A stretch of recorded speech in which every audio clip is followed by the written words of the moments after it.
Hálsliðirnir eru efstu 7 hryggjarliðirnir, efsti hlutin af hryggnum, þar sem tengir hausinn á okkur við afganginn af líkamanum.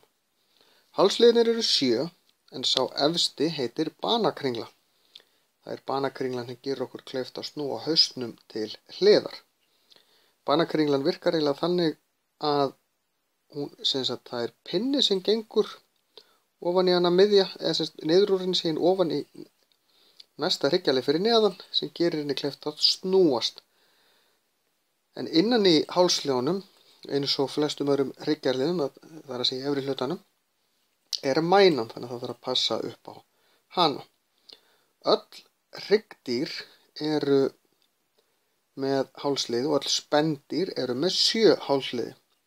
Þannig að þó svo að dýr séu með lengri háls heldur en við, eins og til dæmis gíraffinn, hann er með 7 hálsliði eins og við. Hver liður er bara miklu lengri. Það eru öll spendýr með 7 hálsliði því þau eiga sér einhvers staðar sameiginlegan forföður sem var með 7 hálsliði.